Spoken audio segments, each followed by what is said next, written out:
Even when you don't have an answer to a problem or to a situation at hand, your team is still looking to you to lead. And this is a good time for you to actually ask those insightful questions and listen to the perspectives and experiences that your team has to share. This is particularly so if you work in high-skilled and knowledge jobs. Often, a good way to prompt that collective solution is to ask your team if you are even asking the right questions to begin with. Because if you don't think about whether the question that you're asking is correct, you might already be off track. In other cases, you will want to ask your team, what is the outcome that is desired?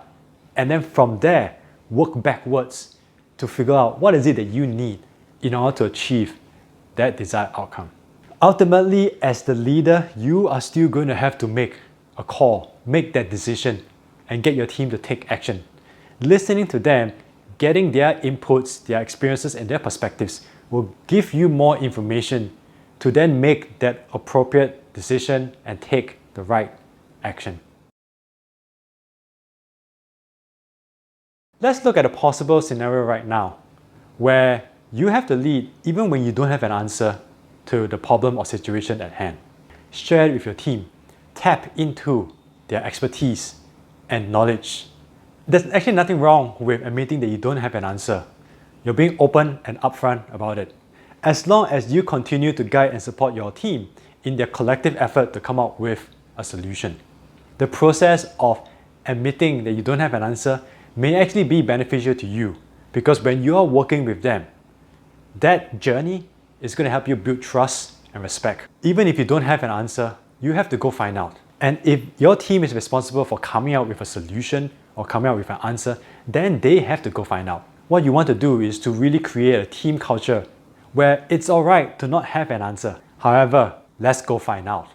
In fact, it's a good thing when you don't have an answer because it then serves as an excellent opportunity to develop your team members to think like leaders and to come up with solutions of their own.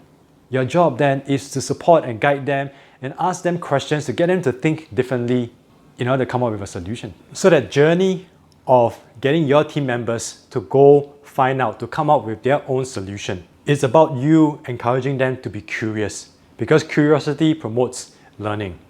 And so when they go and find out in order to come up with a solution, they're taking action, and that's learning in progress. Naturally, you're going to want to be able to lead by example and collaborate with your team in order to come up with a collective solution. And when you do this, you normalize the behavior and set expectations that your team members will collaborate with others when they need to. Most importantly, it's about listening, asking insightful questions, tapping into the collective insights, experiences, and perspectives that your team has to offer, especially if you work in high-skilled or knowledge industries. The solution that is collectively derived is going to be more sound than a solution that just comes from one person. There was a leader that I once interviewed. John shared with me that as a first-time leader, he believed that he needed to be a font of knowledge and have all the answers to the problems that the team faced. He didn't really put much effort into developing his team members to be leaders in their own areas of work. Eventually, it got to a point whereby he found himself quite occupied addressing the problems that his team members should be addressing. That was when John realized that something needed to change. John finally accepted that it was alright for him to not have all the answers and to actually work with his team, tap into their experiences and their perspectives in order to come up with a collective solution. And that his role as a team leader was to support and guide his team members in coming up with solutions on their own. He would eventually go on to encourage his team to be curious, to learn, and to solve problems that is within their area of work and only defer to him when it is something that they themselves could not handle. John had finally learned that if he wanted to be a font of knowledge and have all the answers, and he actually became a limiting factor to the performance of his team. You can read more about John in chapter 20 of my book. So I want to say this, it's alright if you don't have an answer to a problem or to a situation. No one is going to have all the answers. What you need to do is to tap into the expertise of your team, work with them, come up with a collective solution. In this way, what you are doing is that you're creating a culture where even if no one knows, we, you, they have to go find out.